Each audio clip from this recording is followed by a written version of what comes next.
Hey, this is Tony. This is Paul coming at you from the Friends for Life podcast. And we're go.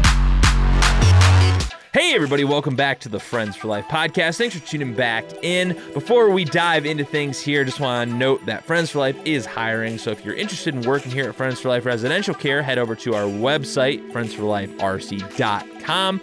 Head over to our employment page, fill out the form, and we'll get back with you soon. Today, our special guest is Jason Abodeely. He's the CEO of Sunshine Communities, and we have one of the most detailed conversations today about the staffing crisis that we've had to date. And we also talk a lot about Sunshine and the services they offer. So you're not going to want to miss this one, so let's dive right into it. All right. Well, Jason, welcome to the podcast. Thank you for coming over here. You're just right up the road, so hopefully it wasn't too inconvenient of a drive. Couple miles.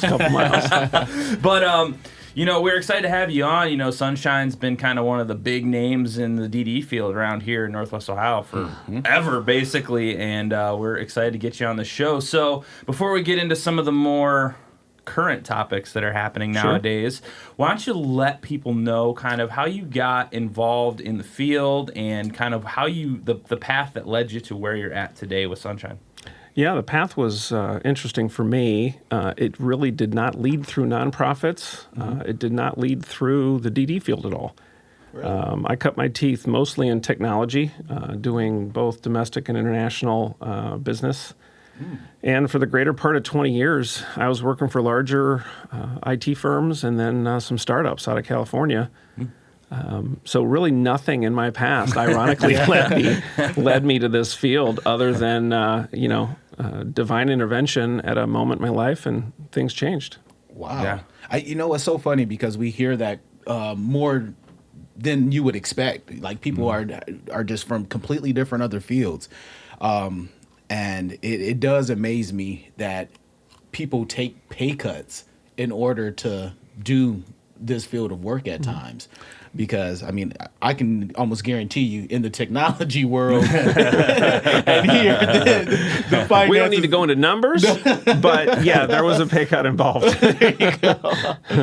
Yeah, and it's for me, it's kind of funny, too, because the same thing happened. I came from finance I worked at a Fortune 500 company, and all these big companies are moving here into the Toledo area because the land is so cheap, and there's a lot of areas for them to have huge facilities. We got Amazon like 2 feet away from her, so it is interesting. But it's just weird. Imagine that conversation that me and Paul had. Hey, Paul, you want to cut like a third of your salary and come here and do stuff? He's a persistent man. I'll tell you that. Wrong questions.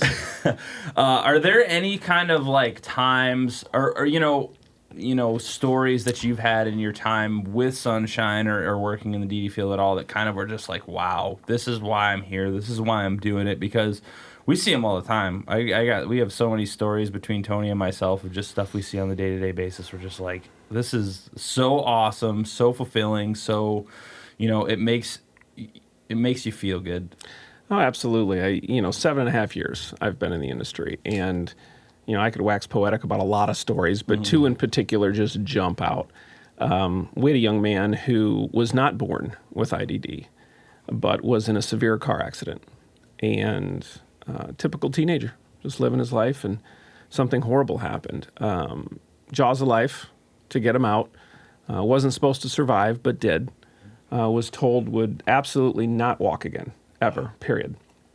And his level of care was both, medical, physical. There was some respiratory issues as well. And so he came Sunshine, and he became part of our family. And, through the grace of God, through the work of the DSPs, the nurses, and everyone at Sunshine in our community, along with a very supportive family, which, as you know, in the industry, we don't often have. Yes. And it's through no fault. There are just circumstances that play out. At our annual meeting, he was able to get up and walk to the podium to receive an award. That was, it was one of those "I'm not crying, you are" moments. and nobody was even trying to hide it. Yeah. And then there are a few others, but under one topic, and that is that we're one of a few agencies across the state that do pediatric ventilator care.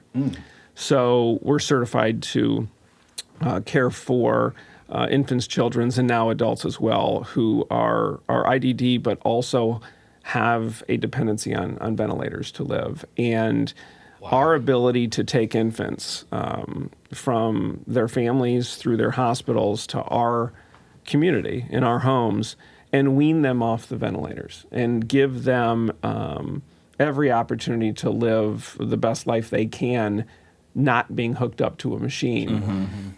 Because again, hospitals are limited. They don't have someone there constantly. There's not as much holding, reading, speaking, that hand-to-hand care, and it does, it's nature versus nurture. There's a piece of that medical care that is the human touch, the human condition. And so those stories, they actually result in children leaving Sunshine, which is the ultimate goal. If they can spend their life with their family, that's what we want.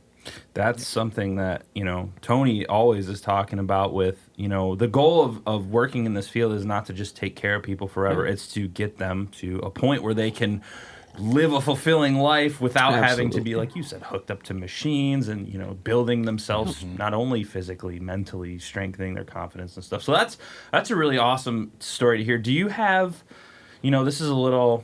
I just thought of this just now, thinking like, does your technology background kind of have any influence on the job now? Does it like help you with maybe data? I don't know, anything that's really kind of changing your perspective, because it is interesting having people come from all these different backgrounds. Like I come from finance and then media at the same time, so it's like, how can we use our skills to make changes in the field? We've had somebody else on who was in the construction. Yeah. I was like, whoa, really? You never would have thought.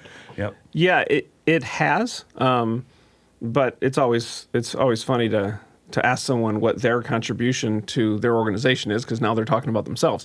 You'd have to ask the people that work with me to tell me if I've added anything.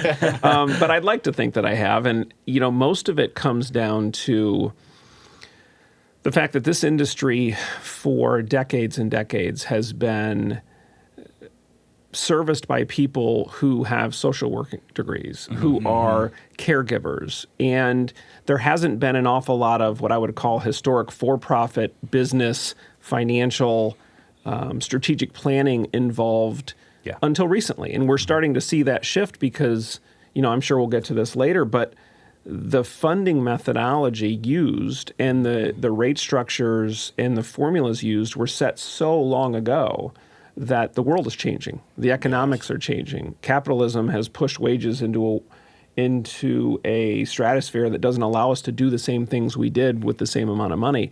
So I think those are the gifts that I'm bringing to Sunshine that I couldn't do delivering direct care. Ironically, we're now delivering direct care because of the staffing issues. But those are the gifts. I think taking the efficiencies and creating them in the system, because this is an inefficient system across the state, across the country. It's evolved that way. It's not a fault of anyone. But I think getting everything out of every dime has probably been the greatest gift that I've brought in trying to raise wages for the direct care, and direct care as a large category. Med techs, we're talking direct support professionals, nurses, everybody. Yeah, that's we might as well just get it while we're here. That's a huge issue going on right now, staffing. Tony and I are continually talking about this, and his wife and I are continually talking about this. It's, this is something we've tried in advertising differently. We're trying, using this podcasting platform and our media platforms to get the word out there.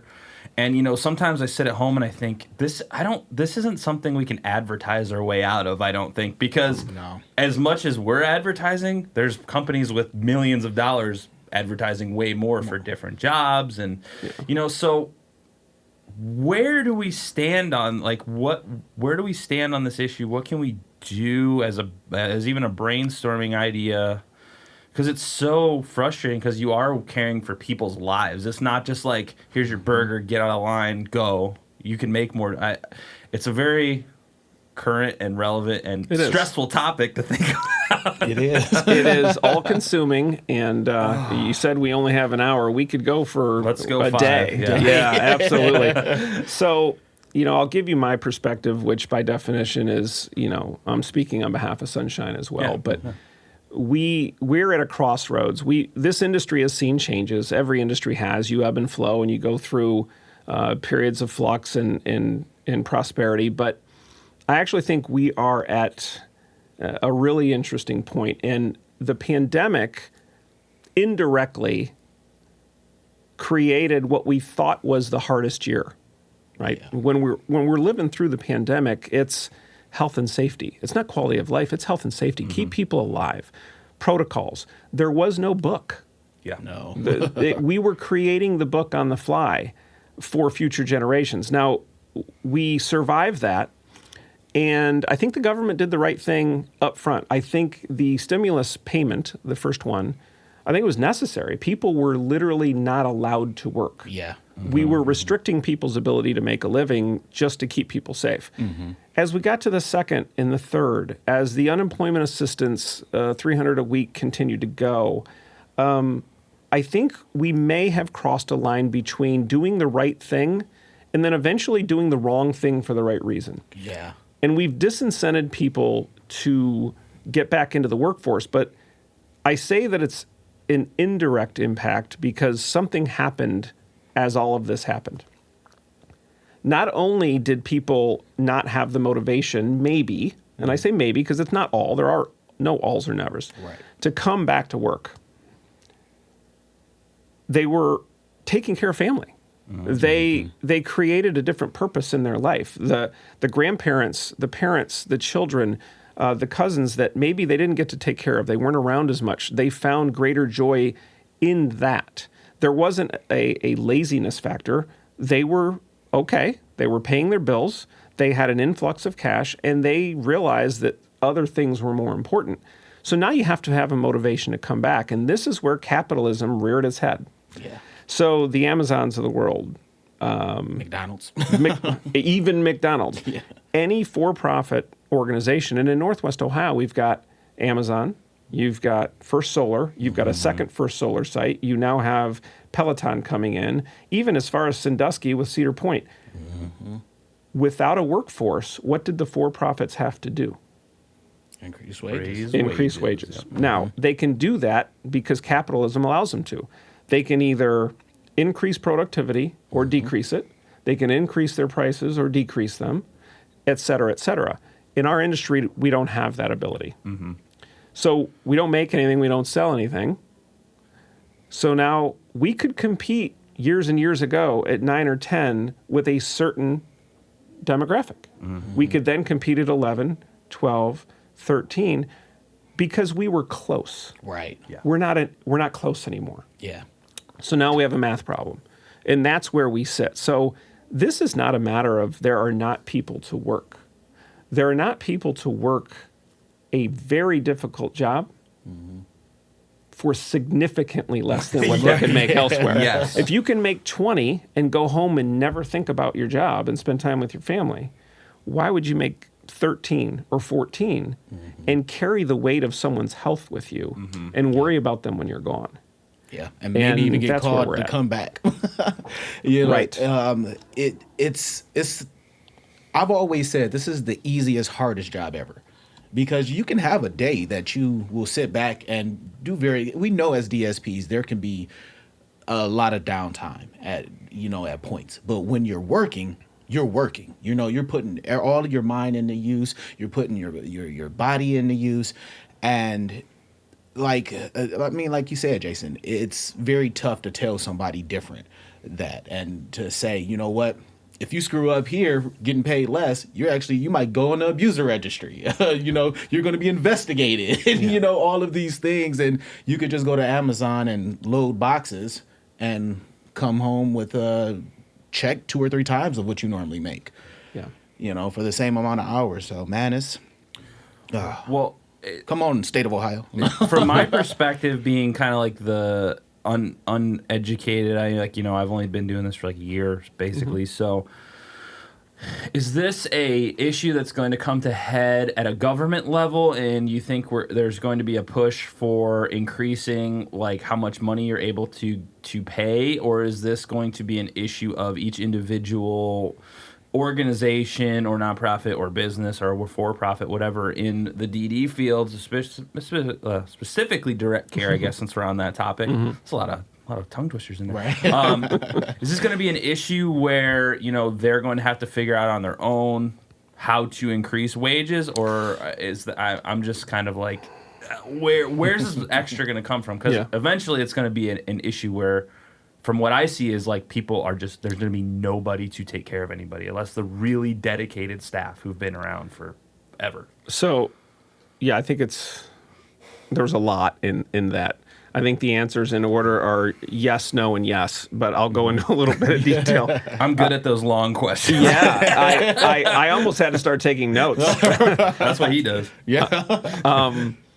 I think what's going to happen is the last piece is going to happen first, and it's going to force the first piece. I think what you're going to see is the organizations that are forward-thinking, that are more strategic in nature, are going to start contracting. They're going to do less, which is the exact opposite of all of our missions. We want to support and enhance the lives of the most human beings possible.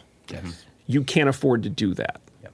So what do? Do you let's say lose $5 million a year and survive for 2 years and fold, or do you contract and survive and hope that in 6 years something happens? As an example, either way, the result is less people are getting services. So parents, guardians, families, what do? They start banging down the doors. And so you get to the whole point of the government. Well, the government just passed a budget, which means over the next 2 years, we got what we got.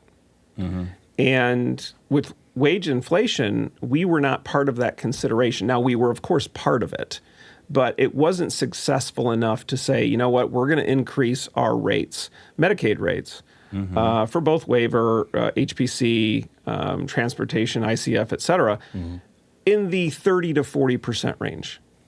Now, we're talking $1 billion plus. Yeah, absolutely. If we get 2 to 5% in this industry, we're extremely excited. Unfortunately, now wages are significantly higher. We're at 50% less. We'd have to have a 50% increase just to meet the 20 minimum. So what's going to happen is the organizations who try to keep up are going to fail. And we're already seeing that across the state. Organizations are folding across the state. CEOs are walking away. Administration's walking away. They're saying, okay, developmental centers, we're folding. Or people are going to get smaller. They're going to run as efficiently as possible, and they're going to wait this game out. And so that means that you require less DSPs, less nurses, but unfortunately you're caring for less people. And that's where I feel like the industry's going. The pain is going to be felt at the ground level, the individuals themselves and their families, and there's going to have to be an uprising, if you will, to where a senator, a member of the House, somebody takes a hold of this initiative and realizes, boy, this $15 an hour minimum is a great idea, but what about the industries that don't sell anything? They don't control their revenue. What do we do? Because the end of this entire concept, there's only one way that we come out of this, and that's raising taxes. That was the magic word right there. What do we contribute to society financially in this industry? Financially. We contribute a lack of cost somewhere else, and that's hard to measure. Without us, they would be, and it's always a they, well, there's a wide range of people with disabilities. Without us, they would be in hospitals. They would be at home. They would be somewhere else. Well, people with disabilities are human beings. There is a cost to them. We don't contribute revenue. We're taking in order to care for those who need that care.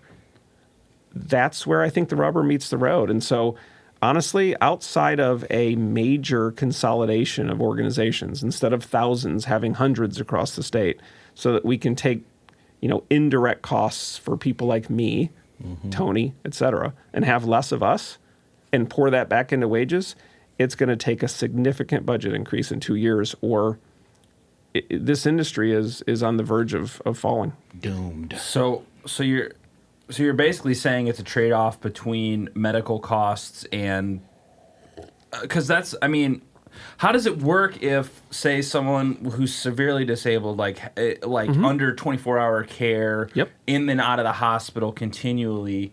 You know, how does that, if they didn't have these services, that all just falls on the family? Well, it falls on the family, but mostly it's probably going to fall on the healthcare system. So it's a different piece of the same puzzle. And this is where they're not necessarily talking back and forth. And I'll give you an example. So Sunshine has historically and continues to be really dedicated to those with more severe developmental disabilities, so high medical. And on our campus, we have people who are ventilator dependent. And I'll give you one example that will, I think, paint a good picture. So if you assist somebody who's ventilator dependent, not only is that 24/7, but that's literally 60 seconds. You're constantly monitoring whether they're pulling it out. Children do things, right? There's an extra amount of money through Medicaid that you get even in an ICF for that level of care. Why do you think they give someone like Sunshine, St. Joseph's Home in Cincinnati, and there are a few others, why do you think they give that extra money to us to do that? For the service. I mean, what would it cost them in the hospital? 5 to 10x. Yeah. There's no Easy. way they're going to pay $1 to us if it doesn't cost them at least $5 or $10 in another part of the. So it's a trade-off. Now imagine the entire system breaking down. So you've got thousands of people on wait lists looking for services. Where do they go, and what does that cost the overall system? That is what we're trying to measure and prove. We know it exists. Logic tells you, listen, if we're not assisting them in a scalable model with people who are trained to do so, someone else is who is not trained, and it's costing the system more. Yes. Why is that money not coming back? You know, we're working direct care now. CEOs and CFOs and program officers, directors, managers, everybody's working direct care now. Yep. And I'll tell you what, you want to have a sense of humility? Work a 12-hour shift where there's no breaks. No. Yep. Yeah. And you're not eating, you know, you're getting coverage to get a drink. That is hard work. And so while an organization like Sunshine has, you know, raised starting wages over the last 7 years from $9 to $13, from a percentage standpoint, it sounds amazing. Wow, 45% increase, and that's incredible. It's $13 an hour. Yeah. It should be 25. Yeah. And that's another amazing thing that we are always pushing. I want us to be known as actual healthcare workers. You know, DSPs, I think, get the raw end of the deal when it comes to being a healthcare worker or noticed as a healthcare worker. So that's one of our missions at Friends for Life, is to educate as much as possible through either not only through the podcast, but a lot of the trainings and stuff that we do on our Medical Mondays, our Nursing in No Time. I think a lot of people are going to start getting even more value into them to go out into the workforce. So you can say, hey, look, we're doing everything, government, that you said we should do. We're taking care of these people. Now it's time for you guys to help take care of us. Or like you said, shit's going to hit the fan. Yeah, I think it already has. And I think this employment crisis is going to bring it to a head. I don't envy the county boards. I don't envy the department. They're fighting an uphill battle with Medicaid, with the governor, and really at the federal level, because this is not just a state issue. This is a nationwide issue, and organizations like Anchor are trying to lobby and fight for this as well. But the time is running out. I mean, this was predictable. I think the pandemic and then all the assistance for the unemployed, for good reasons and otherwise, has just sped this up. Well, I think part of what I've seen from a more of an outside perspective is it's detrimental right now to every one of us who's here on the day-to-day basis, living in the field, and then to everyone else who doesn't have a disabled family member, who doesn't have a friend or somebody directly in their day-to-day life with a disability. It doesn't exist to them. They're like, Sure. I don't care. Whatever, dude. I don't care about the guy in the wheelchair. I don't care about the dude on the ventilator. I'm personally working at McDonald's trying to get by. So that doesn't help at all because, like, you know, there's such a disconnect. And I said this 10 billion times, if not a trillion. Like, this is why this, like, to us specifically, this whole media uprising, I've seen so many agencies, organizations starting channels and media channels to flood the internet with these issues because nobody knows. We talk about it every single week and still nobody knows about it. So I don't know.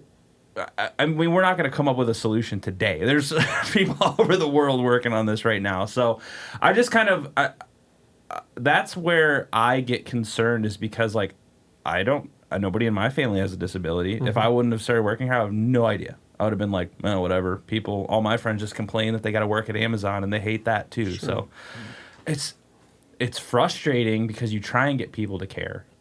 And yeah, you know, I do think it's going to take some name recognition. I think somebody with a level of clout will need to grab onto this, whether it be locally, at the state level, or nationally. Someone needs to grab onto this because this will tear at the basic fabric. I mean, we talk about, you know, I think both of you are you know, big fans of team-oriented sports and organizations. I am. I grew up playing multiple sports. I coached for over 20 years. These type of things to me, I'm a dork when it comes to motivational stuff, right? And you are only as good, right behind Tony. I walked in and I spent the first 5 minutes just looking at everything. You're only as good as the person at the lowest level of your talent, lowest ability, whatever. And you know, the people that we assist and support have incredible gifts. They're looked at differently because people not are negative or bad people. They're not educated on it. But if we're not supporting those who need the support, the system's going to break down. Yeah. And that's where the economics come in, and that's where the problem comes in. Unless we have a champion, we're just talking to dead air because people are trying to take care of their own families. Yep. And I think that's, you know, another reason that, you know, it kind of bothers me that the narrative around, well, everybody's unemployed because they're lazy. Well, everybody's unemployed because, you know, they're getting free money. Is there an aspect to the fact that, if I could make the same amount of money and do nothing, would I do it? Sure. But at least for a little bit. Right, for a little bit. But most people are good people and they want to work. They've just changed their priorities. They want to be with family. They want to do a different job. They want to have something meaningful. And getting them into this work is not difficult. It's getting them into this line of work for 60% of what they can make somewhere else. That's the piece that I think now has it. We could do it for 90% of what they can make somewhere else. Yeah. That's when culture matters. That's when marketing matters. But suggesting that maybe you can write a job description better, or maybe you can love them more when they start. They're not even starting. People aren't even coming in to interview. Like, I got to name drop a company right now, but Indeed has just been done for us. Like, in the last 6 months, I think we had like 2 people show up. And it was like, wow, we were really just spending money on this, where I could actually use that money to give to the people who are staying and are dedicated. Yeah, man. And we got to get on a nicer topic. I was just thinking the same thing. Like, damn, we really went down this hole. We'll switch it up. Sunshine, been around. Yep. For 73rd year, 72nd year. Before I started working with Tony, when I thought DD, it was Sunshine always. You know, or a lot of industries. That's where my grandma worked when I was a young lad. So what's the history and you know, how has Sunshine evolved over the years? Boy, has it evolved? I mean, How long do we have? 70 years. I'll give the short version. We'll go with the 30-year version. Yeah. Well, it's evolved a lot. I mean, like most organizations, it did not start off Medicaid funded because by definition, Medicaid didn't start until, I think, the 70s. Okay. That's fair. And privately funded, small, and it started off as an organization that was really dedicated to children. Thus the name Sunshine Children's Home. And back then, once children reached a certain age, they actually had to move out, and there was a different service. He had to provide a different home for them. Since then, really a lot has changed. We're full life. We've got infants. We've got people in their 80s. We've got people that started at the children's home. Their parents were told, listen, let go. They're only going to live a couple years. They'll be a burden. And again, this is a long time ago. Yeah. They grew up. They moved out. They had meaningful lives. They got jobs. They became older. Their needs became higher again. And they moved back, ironically, to the Maumee campus. So, we operate 17 family care homes in 3 counties. We operate our main campus, which has 6 homes on it. We had and now are slowly eking back into a large transportation fleet as well. Yep. We've got vocational services and day hab. We do supported employment. I think that's one of the things I enjoy the most is really teaching the skills and then allowing the people that we support to feel part of their community. It's not about the money. It's about earning something and feeling like they're contributing, that mutuality, which is part of our core values. And then there are ancillary things. We've got a barn with animals. We've got a greenhouse, wonderful boardwalk. We've got a coffee shop, a gift shop, an art studio. Yeah, so the coffee shop I hear is really awesome. Oh, yeah, I've been if you there. haven't been to Georgette's, I would highly recommend it. The coffee's incredible. It's the entire place, the food. I frequent as much as I can, and I believe, I'm not sure how many years we've won it, but best carrot cake in Toledo. Oh, nice. By far. Food there is. We should go there one of these days, Tony. It You might- would love it. Yeah. But it's funny because when my wife was in college, she worked at Sunshine for a little while. And when you walk in, there's a giant picture of her on the wall. And I walked in one day. We were driving through Maumee because we go to Costco all the time. Like we live at Costco. So we're driving through Maumee. I was like, let's stop and get some coffee. And we walk in, and she's sitting in front of me she's facing me, and her back's against the wall. And I'm like, that's you. she looked up and she was like, oh my God. Yeah, very nice. Weird story, but yes, the coffee shop is awesome. And you guys have the art studio still? Yep, on the corner, absolutely. Yeah, we do that's classes and provide opportunities for young aspiring artists, as well as rent it out for events and Nice. and then sell art. Yeah. What's the boardwalk? I've heard about it, but I've never been out there. Is that on your main campus? It is. Yeah, we've got a sprawling campus, a lot of acres. It's beautiful. We had a boardwalk that was built years and years ago that was destroyed a couple years back. If you remember, we had that winter where there was a lot of flooding. Yeah. And then it thawed, and there was a big ice move through Yes, Perrysburg, I do Maumee, remember that. Swan Creek. That was scary. Yeah, it It was. destroyed the boardwalk. And so through volunteer labor, pie caps, a lot of local companies, we rebuilt a very long boardwalk that goes throughout the back of our campus. And it provides just a backdrop for people who do live in one of those 6 homes that our staff and the individuals that live there utilize it daily. That's good. That's good. Some of my first years when I worked with the Lucas County Board of DD, I was in transportation. So some of my first stops were at Sunshine. And my grandmother, she actually worked on at one of the houses, and I didn't even know. So here I am. I'm, picking up some individuals. I'm strapping down wheelchairs, and all I hear is, "Pull up your pants, boy."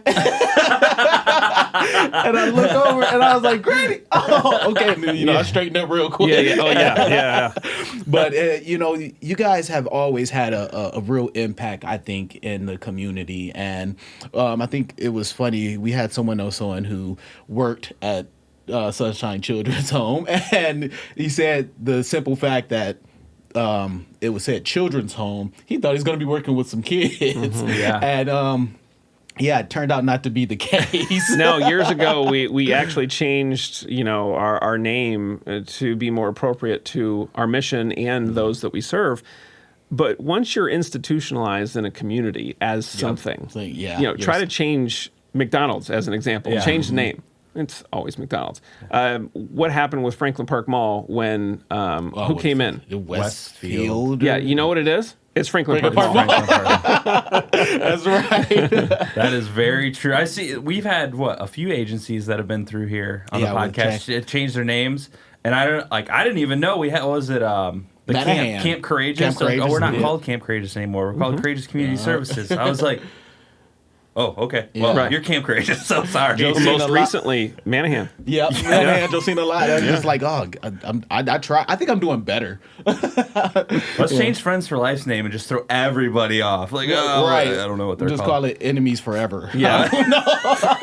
Friends until we don't want to. Yeah, right. Friends until we're enemies. Well, yeah, and you know, we're, you know, Sunshine's awesome. You know, I drive by it every day. I just literally you. see it, and so it's great work you guys do.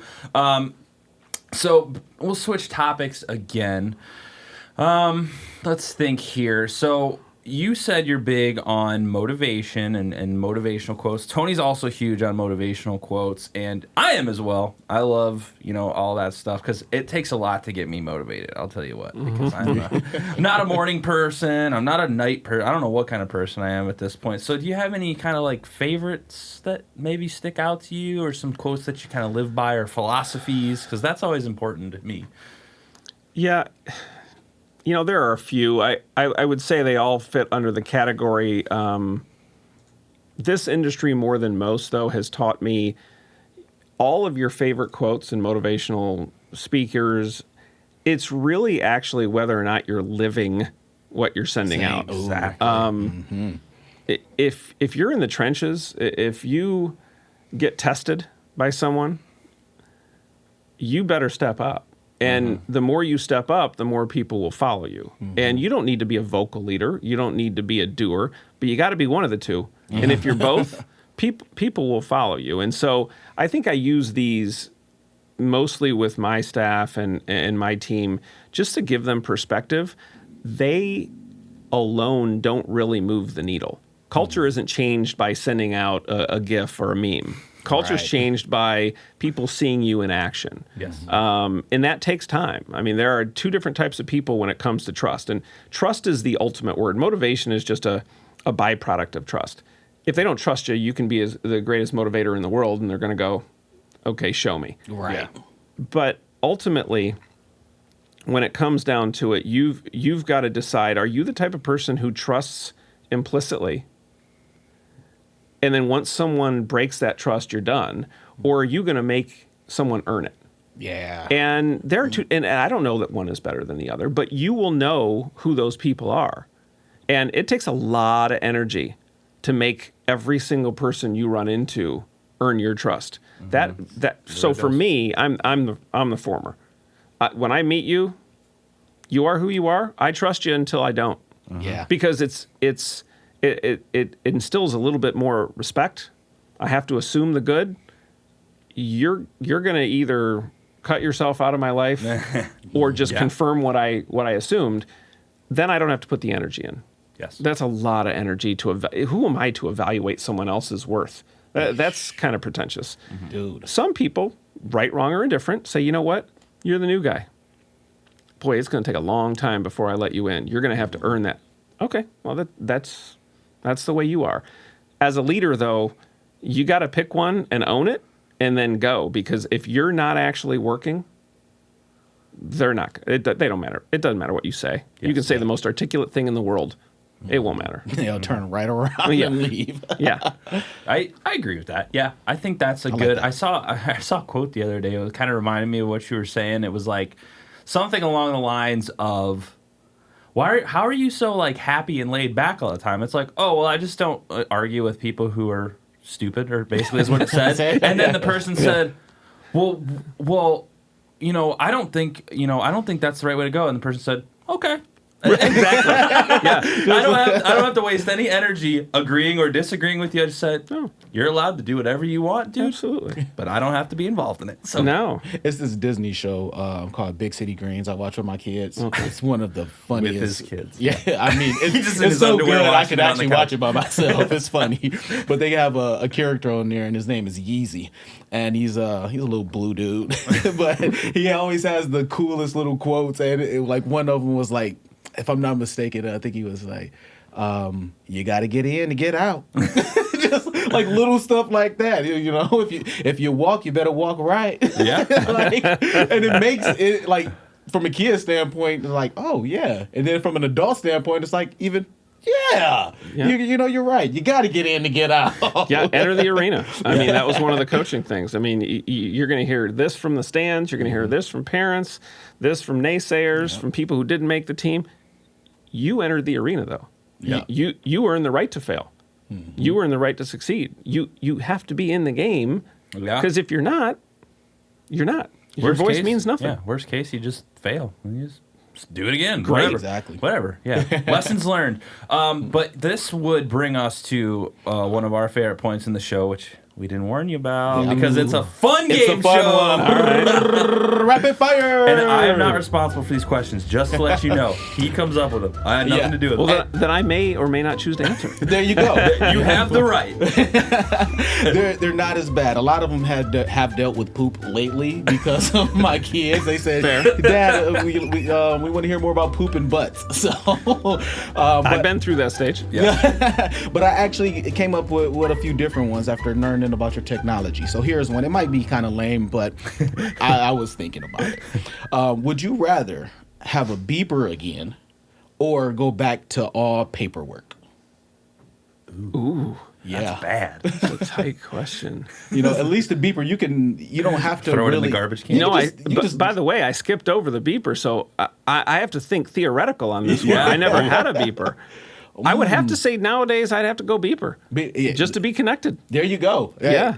Because if everything was all paper and you had to do telegrams and stuff, you don't know what's going on. I don't even know what to do with paper anymore. Someone hands me it, I'm like, this will go in the bottom of my backpack. Thanks. Very, yeah. All right. Would you rather kiss a snapping turtle on the lips or smack a donkey on the butt? Oh, smack. You Yeah, I'll get on the dangerous. right angle so I don't get kicked. There you go.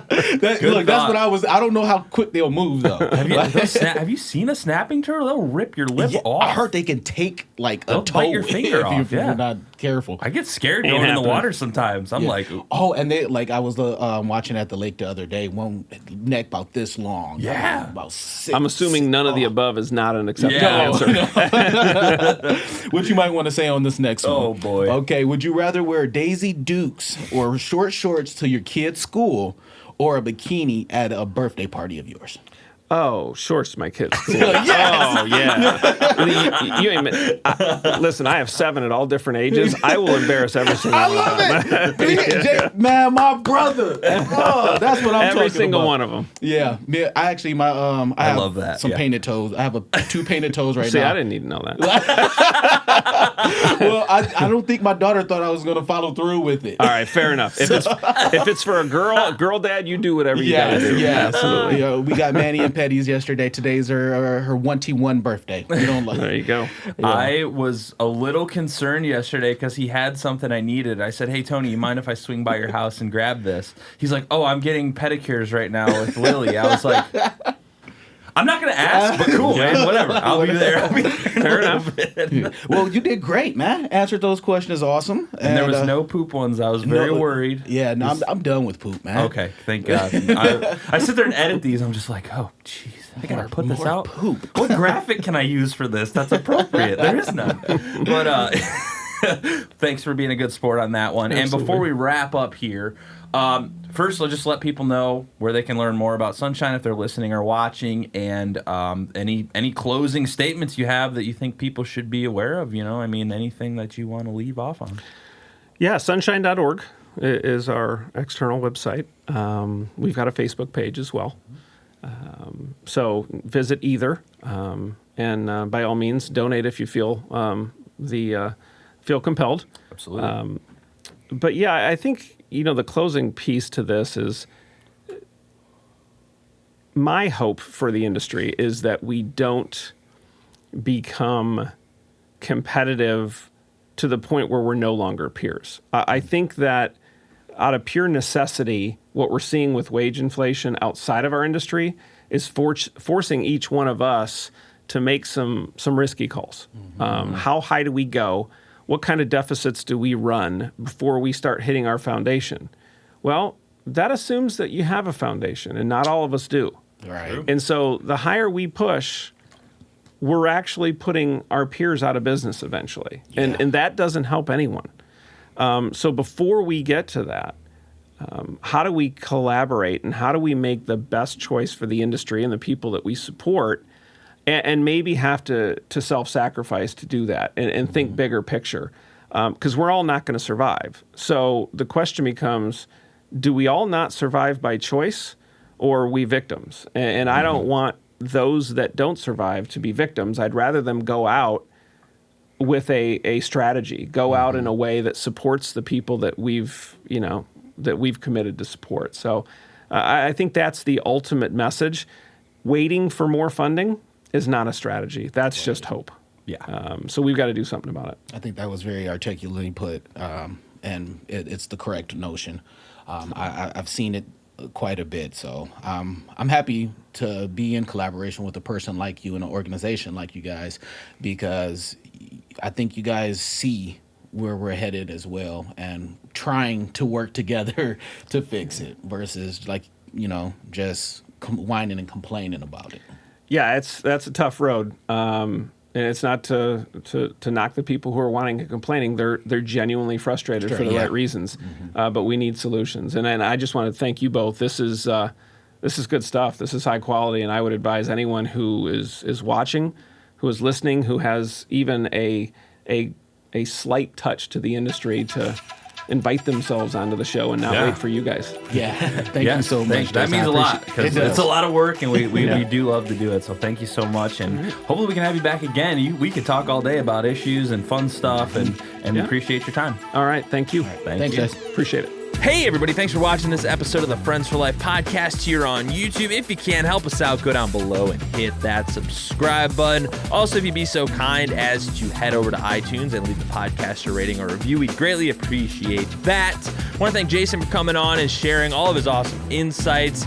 It's one of the greatest conversations we've had to date about the staffing crisis and some of the things that are going on, and really articulately put. So thank you for that, Jason. And if you guys want to learn more, head over to sunshine.org and see what they're all about. As always, thanks for listening to the Friends for Life podcast. We'll see you next week.